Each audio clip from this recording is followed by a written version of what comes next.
Let's have a quick brief introduction to something called the chain rule, which is one of the four basic ideas you've got to get to grips with in year 13 for differentiation. Now, I'll just quote here what the chain rule is. First of all, if you're trying to work out dy by dx for a function, you can use this formula. Dy by dx is equal to dy by du multiplied by du by dx. And that, in a nutshell, is what the chain rule is memorized as. And how we use that, I'll show you in a subsequent video. But basically, this can be proven to be a true statement from first principles. You do not need to know that proof from first principles. You need to just be able to learn this formula and apply it, and this will enable you to differentiate various functions, various curves with ease. Now, what this basically is implying that even though dy by dx is not a fraction, it's a gradient function. It's derived from first principles, from the gradient of a chord, if you remember. It is derived from gradient work, but this itself is not a fraction. Okay, dy by dx does not mean dy divided by dx. It's not a fraction. But what you'll see from first principles is that it does behave in many aspects as if it was a fraction. So if you look at these two quantities here, dy by du times du by dx, if these were fraction quantities, which they're not, but if they were, you can see that the du's would cancel with each other to leave the dy by dx, which is what this statement over here is saying. So basically, the chain rule is just an application of rewriting dy by dx as if it was obeying the rules of fractions. And what we're doing is we're just introducing a new variable u into the situation and saying dy by du times du by dx. Imagine the du's cancelling.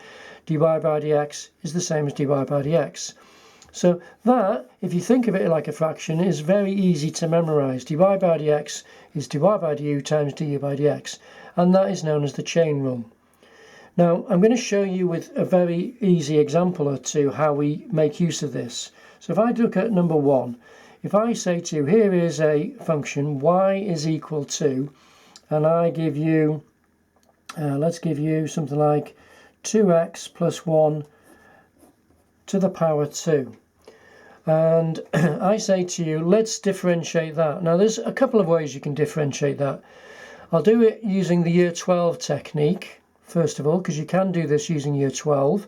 In year 12, this is what we would do. Instead of differentiating straight away, all I would do is expand out the bracket by a power 2. So I would say square the first, you get 4x squared, because 2x times 2x is 4x squared, plus multiply the two terms together, you get positive 2x, double it, positive 4x, that's the middle term, and then you square the plus 1, you get another plus 1. So if I expand that out using year 12 techniques, I get that. And now it's straightforward, easy enough to go to dy by dx using the year 12 power method. 2 to the front multiplies the 4, so you get 8x to the 1, or 8x, plus 4x becomes 4, and then plus 1 becomes nothing. And then finally, what I'd probably do is 8x plus 4, common factor of 4, and that leaves you with 2x plus 1, and there's your answer. And that, for this particular question, is the easiest way to get to dy by dx. What I'm going to do now is repeat the question using this new application called the chain rule to get to the answer. It's not as easy a method for this question as this technique, because this is a really easy example. But what you'll see in subsequent techniques, subsequent questions, the chain rule is the only real way of getting to the answer, because the year 12 technique gets too hard. So if I start the question again, and I now introduce my new technique. Now, the new technique, the chain rule, here it is, involves this new letter u. And where does this u come from? It's very simple. I'm going to let the u equal, now in this case we've got a bracket, which is some function of x, 2x plus 1 is a function of x being squared. The thing inside the bracket is what I'm going to call u, this new letter u. Now, different questions work slightly differently, but it'll be obvious in every single case, if we're going to use the chain rule, what the letter U must be. In this case, inside the bracket will be U. Okay, now if you think about the chain rule, you need to know dy by du and you need to know du by dx. Well, du by dx, which is this thing here, can be found from this expression here. Du by dx, if u is 2x plus 1, du by dx will simply be 2. And so there you go, I've got du by dx. Now the chain rule also requires dy by du from up here, dy by du. Now how can I get dy by du? Well, if you think about it, if I said to you that in the question y is equal to that thing squared, then it would be true to say that y is equal to, well, I've already called 2x plus 1 the same as u here. So instead of y equals 2x plus 1 squared, I could write that as y equals u squared. And what does that mean? It means that I can now, instead of y equals so many x's, I've got y equals so many u's, I can work out dy by du, which is required back up here for the chain rule. Dy by du is needed. So u squared, differentiate it with respect to u, you get 2u. There you go. So I'm now going to apply the chain rule to get dy by dx. So you are given a starting function, a starting curve, y equals so many x's, and we're going to work out the gradient function in terms of x's. Okay, so how do we do it? Chain rule says dy by dx is dy by du times du by dx. Okay, dy by du times du by dx. You learn that off by heart. Equals dy by du. Dy by du is 2u. Times by du by dx. Du by dx is 2. So you get an answer, 2u times 2, 4u's. Now that's the answer, but it's in terms of the variable u. The original question was y equals so many x's. So when we work out dy by dx, we want the answer as so many x's. So what we need to do now is convert the 4u back into x's. Well, that's not difficult, because if I go back up to here, u is the same as 2x plus 1. So 4 lots of 2x plus 1. And there's your final answer for dy by dx. And if you notice, go back to the year 12 technique, which I did 5 minutes ago, it's exactly the same as this up here, 4 lots of 2x plus 1. Now obviously this is a more complex method for this question, and that's the easiest way to do this question. But this technique comes into its own when things get harder. Right, so let's speed up and do a couple of questions of this basic chain rule. I will not use a year 12 technique.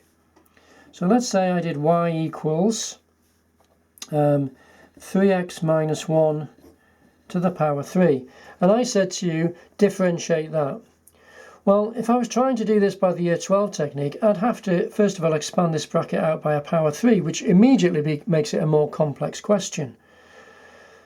I'm not even going to bother doing it. What I'm going to do is immediately say, let u be the thing inside the bracket. And that means du by dx, u is 3x minus 1, du by dx will be 3. I'm going to need that in a minute.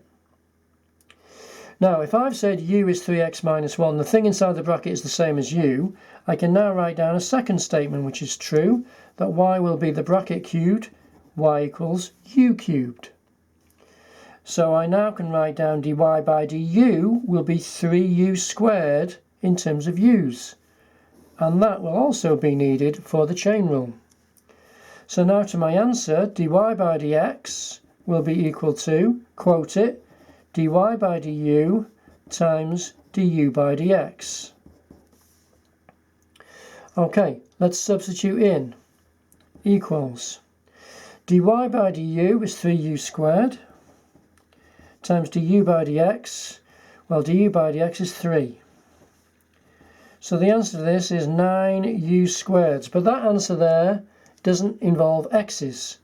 The original question had y in terms of x, so dy by dx needs to be in terms of x. So it's 9 lots of u is 3x minus 1 So it's 3x minus 1 squared. And there you go, there's your final answer.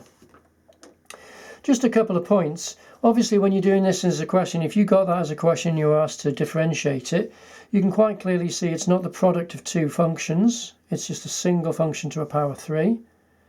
So this here is not product rule. It's not a quotient. It's not quotient rule. You could do it by year 12 techniques, but you'd have to expand out a cubic bracket, similar to what we did on the square bracket, but up here. But it was obviously going to be more complex than that. So it's not the best way to do a year 12 technique. So what you've got is a function of x acted on by a power. It's actually technically called a function of a function. And whenever you have a function of x acted on by another function, we use the chain rule. And that's what this process here is. So let's quickly do a question 3. So let's say I gave you that y equals 5x plus 1 to a power 7. Now, if you were trying to do this by year 12 techniques, that would be horrendous, because it's a power 7. You'd either have to multiply out 7 lots of brackets together, or you could use the binomial theorem to expand out that until you got all the terms. And that would take you quite a long time. It is definitely not the way to go. Instead, use the chain rule, because you've got a function of x, 5x plus 1, acted on by a power 7. So we call u the thing inside the bracket, and we're going to need du by dx, which is 5. We're going to need that. And therefore, if u is inside the bracket, we have y equals u to the 7. And we're also going to need dy by du, which is 7u to the 6. And we're going to need that. So now we can go straight to the answer, dy by dx, quote the chain rule, dy by du times du by dx, like so. Sub in, dy by du is 7u to the 6, times by du by dx is just 5. 7 times 5 is 35u to the 6, and change the answer back into x's. 35, what's u? 5x plus 1 to a power 6. And there you go, there's the final answer for dy by dx. Straightforward. And this technique here is by far quicker than trying to use the binomial theorem to expand out that power 7. So there you go. There are 3 very basic examples of how we use the chain rule to get to an answer. I'll end this video at this particular point, and I'll do another subsequent video showing you some more basic chain rule examples.